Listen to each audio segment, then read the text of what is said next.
O que eu quero conversar com você hoje, não sei a quantas pessoas interessará, mas a todos quantos possa interessar, eu sei que será útil, será no mínimo educativo para a mente e para o coração.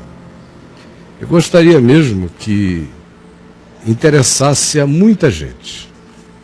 Tem a ver com esse olhar seletivo que a gente tem, esse olhar de escolhas que a gente faz em tudo que a gente vê, inclusive na leitura da Bíblia, de onde decorre uma montanha imensa, para não dizer quase todas as confusões que estão rodando no meio cristão, vêm da leitura torta, da leitura preconcebida da Bíblia. E o instrumento para tornar essa leitura cada vez mais adequada ao gosto, adequada aos prazeres, ao desejo, ao objetivo, ao propósito do seu proponente, é um instrumento que a teologia sistemática criou para tentar estudar a Bíblia de maneira séria no passado, querendo entender a coerência bíblica. Mas esse instrumento que já no passado criou todas as doutrinas divergentes, porque ele caiu no logicismo aristoteliano e construía doutrinas em linha reta e não entendia a dialética do conflito entre o eterno e o mortal, o infinito e o finito presentes na Bíblia o tempo todo, criavam doutrinas, por mais bem intencionadas que fosse, de maneira linear, matando dimensões inteiras da revelação. Isso no tempo em que pessoas sérias tentavam fazer coisas sérias. Aí depois surgiram os loucos, surgiram os malucos, os surtados, os com ideia fixa de escatologia, da volta de Jesus, com um espírito misticista, quase cabalístico, queriam encontrar uma numerologia escatológica na Bíblia para marcar a volta do Senhor, e faziam a leitura bíblica usando o critério da seletividade, da sistematização seletiva. Pegavam um texto de Daniel aqui, que montado com um do Apocalipse, mais um de Tessalonicenses, mais um texto do Evangelho, mais um pedacinho de Isaías, mais um textinho de Jeremias, mais uma afirmação de Paulo aqui em Romanos 9, mais um desfecho apocalíptico, com mais uma entrada, quem sabe, de Ezequiel nesse momento, e mais uma porção do Apocalipse. A gente vai e monta uma arquitetura que quem lê sem conhecer os contextos, sem conhecer a história, sem conhecer o que cada livro estava dizendo para cada hora, para cada tempo, sem conhecer nada disso, é possível formar qualquer coisa. Então surgiram os malucos e formaram as sistematizações escatológicas, os dispensacionalismos, as eras bem marcadas, as certezas sobre o que acontece em que sequência até Jesus voltar, até os loucos dos loucos que já marcaram inúmeras vezes a data da volta de Jesus à Terra, apesar de Jesus dizer que quanto àquele dia, hora, o Pai reservou para sua exclusiva autoridade, não vos compete conhecer tempos e épocas, apenas vivam apercebidos e de olhos bem abertos. Mas apesar de Jesus dizer isso tudo, eles ficam tão fanatizados e crendo que enxergaram o que ninguém mais enxergaria, que nem Jesus sabia, mas eles enxergaram e vão assim andando em multidões, vão atrás. Até que nós chegamos a esse tempo contemporâneo, que é a utilização usando o instrumento sistemático, sem nem ter consciência técnica de que o seja, e de maneira mal intencionada, se vai pegando a Bíblia e a transformando num Alcorão.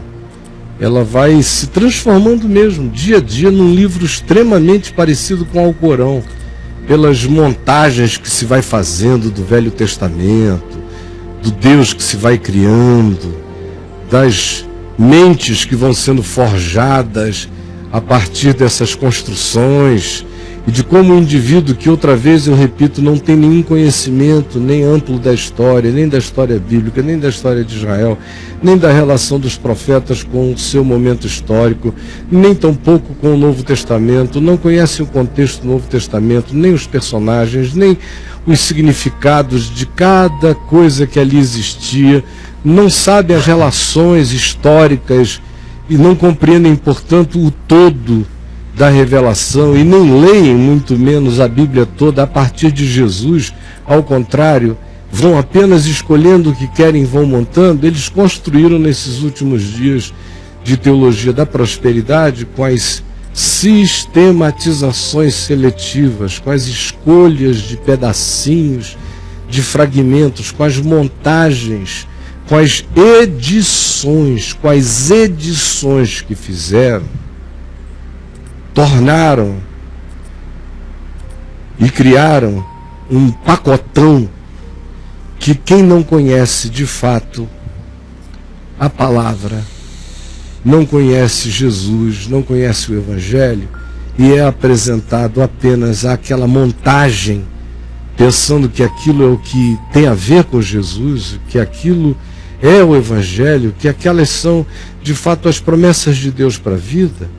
Ele, em sendo ali e assim apresentado, fica com uma ideia absolutamente idolátrica, pagã, no sentido de alienada da verdade, que foi manufaturada e construída pelo capricho de pessoas que queriam, sobretudo e antes de tudo, privilegiar seus próprios egos, seus próprios interesses. Como diz o apóstolo Judas e Pedro também na sua segunda epístola, gente que queria apenas adular os seus egos, porque o Deus deles era o ventre, porque só cuidam das coisas deste mundo, e construíram essa sistematização, e atrás dela milhões foram. Chegou a perverter o que restava de genuinidade em boa parte da igreja evangélica e pentecostal no planeta Terra. De tão avassalador que foi esse poder, que foi o impacto desse tsunami horroroso, destrutivo, perverso e maligno. Para você ter uma ideia chocante do que eu estou dizendo, eu vou apresentar uma edição. E é uma edição que envolve a pessoa do Silas Malafaia. Aí já vai ter gente dizendo que eu estou amargurado, que é implicância minha, que é chatice minha. Não. Pelo amor de Deus, não tem nada a ver. É só uma ilustração. Ficou de fato um resultado engraçado. O que o rapaz fez podia ser com qualquer um, teria ficado engraçado, mas ilustra de maneira perfeita o que eu estou dizendo, porque se o Silas não é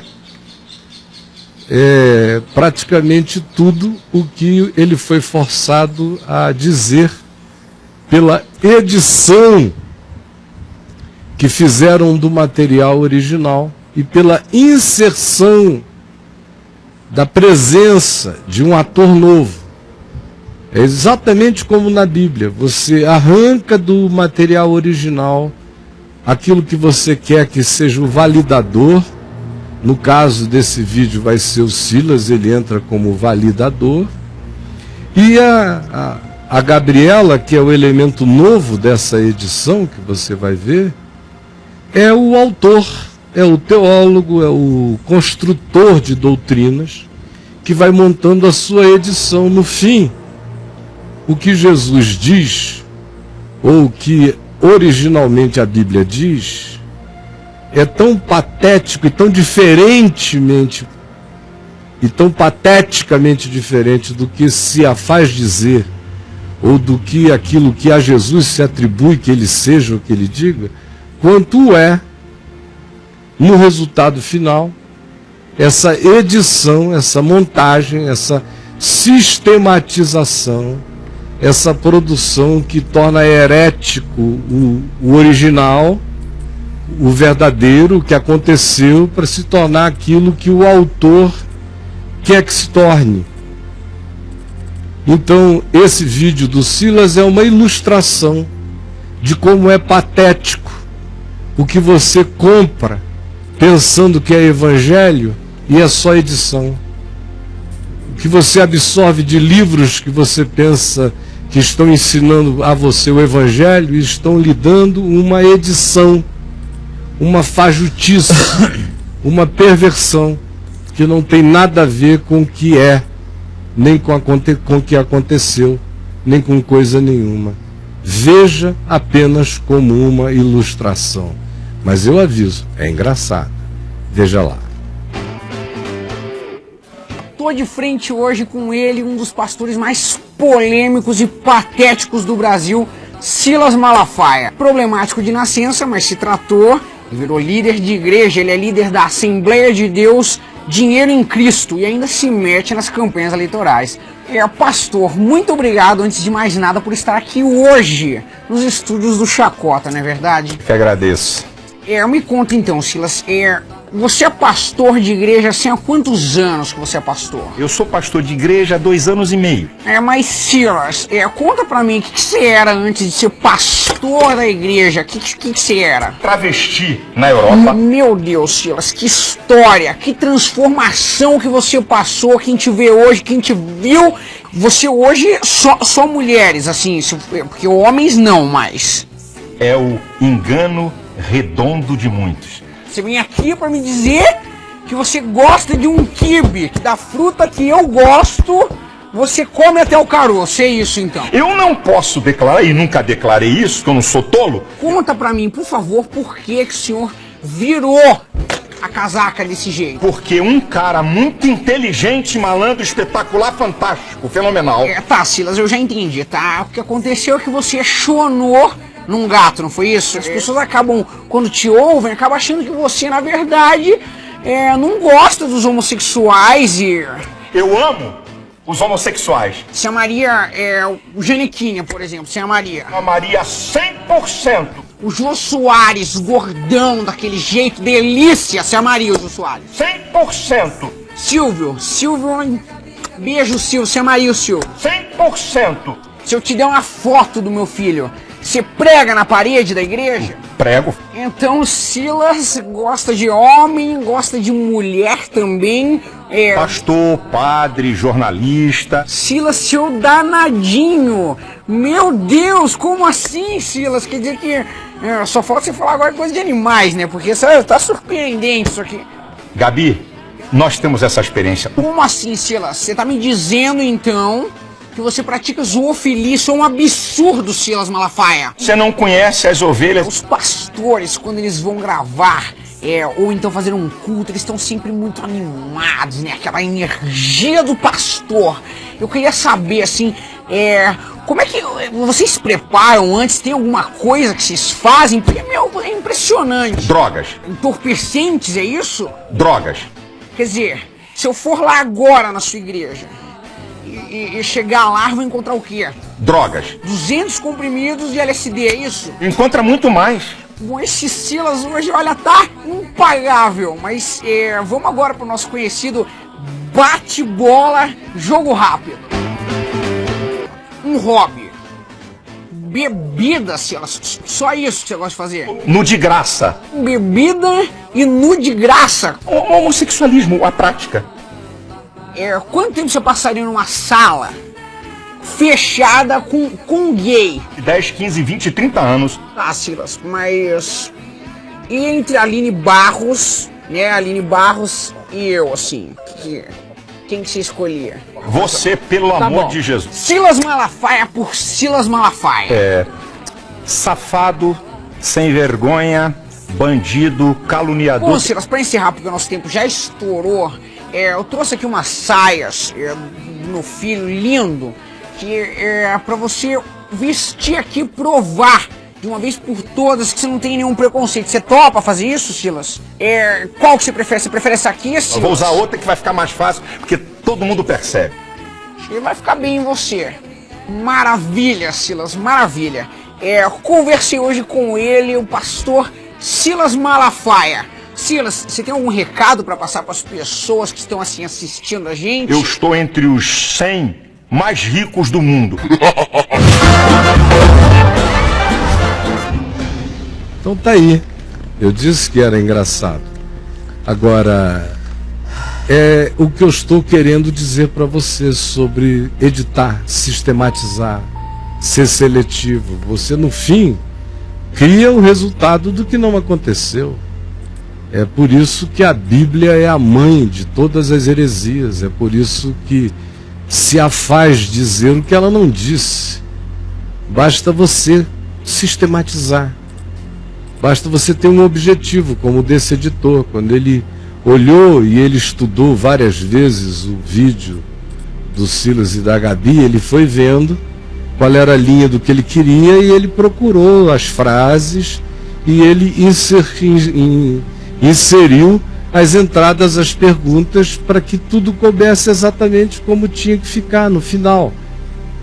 E é assim também que você lê o que você lê, é assim também que você ouve o que lhe é pregado, é assim que você assiste às campanhas e faz parte das edições, das montagens, quando se pega um pedacinho de Abraão e transforma-se aquilo ali em algo que se fixa na mente do indivíduo que não tem conhecimento da palavra, como uma informação única, passa a ser praticamente verdade para ele. Ele vai andando atrás de uma mentira. Era como eu, sem nenhuma honestidade, olhar para essa edição que foi feita da entrevista do Silas com a Marília Gabriela e dizer que a verdadeira era essa. Quando na realidade todos nós sabemos qual é a verdadeira, mas o que eu vejo acontecendo hoje na fé é dramático, é nojento, é patético, é falsificante, é manipulador, tanto quanto foi a edição que você acabou de ver desse vídeo, por mais engraçadinho que tenha sido, mas não foi o que foi.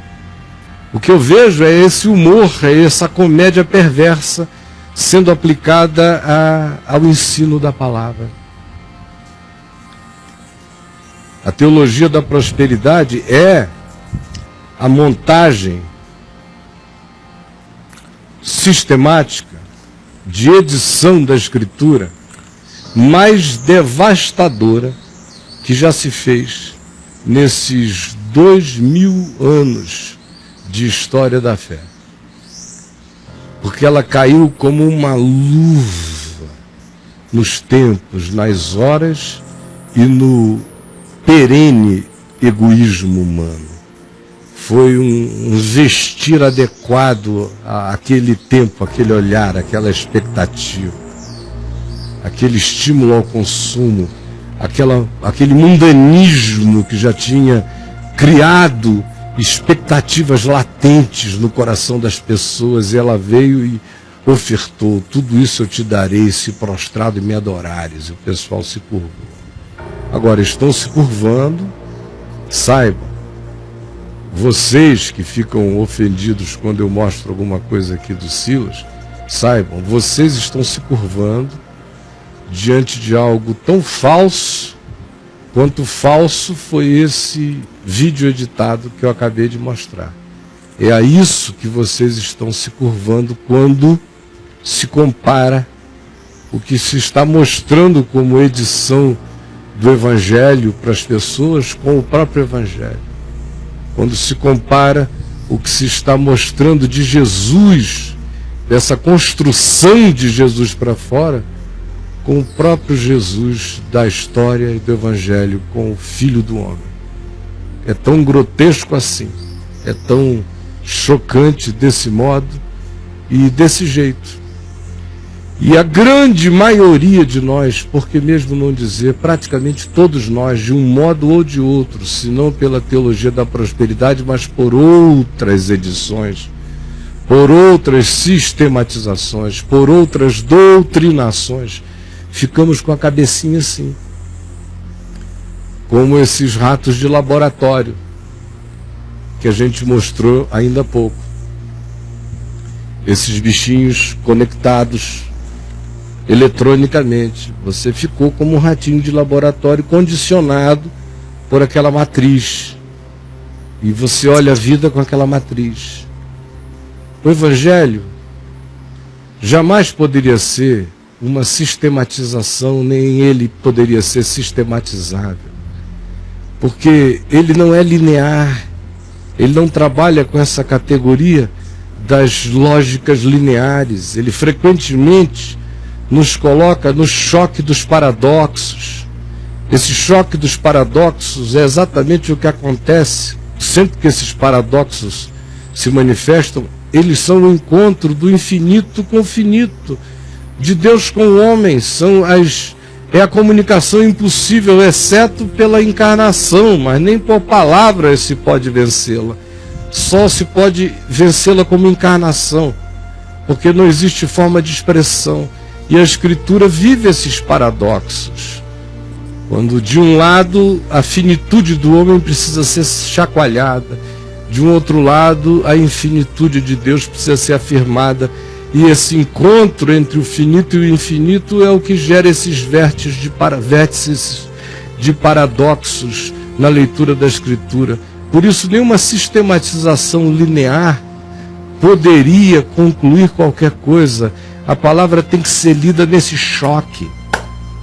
E só quem faz a síntese para a gente discernir o paradoxo é a encarnação de Jesus. Por isso é que Jesus é a única chave hermenêutica, interpretativa, para que eu compreenda as Escrituras, porque só na encarnação cabe a linguagem de Deus se expressando ao homem. Não só com palavras, mas com atos, com gestos, com modos, com o vibrar do Espírito. É isso tudo que você encontra no significado de Jesus, conforme o Evangelho revela. E quando você entende que Deus estava em Cristo, e é a partir dali que você passa a olhar tudo, que você sabe que Jesus é o Filho do homem, portanto, o desejo de Deus é que você, como homem, olhe para a vida conforme o Filho do homem, conforme Jesus, que aquele é o olhar da humanidade sublime, e você se converte a essa compreensão e vai deixando a sua mente ser moldada nessa perspectiva. Você vai experimentando o entendimento crescente, vai compreendendo aquilo que excede ao próprio entendimento. Mas é só nesse encontro. E quando você tem essa referência, tudo mais que você lê, que você vê, lê na Bíblia, ou vê e assiste e interpreta em qualquer lugar da vida, você faz a partir de Jesus. Aí a palavra volta a fazer sentido. Mas as sistematizações não sobrevivem a uma leitura escorreita do texto.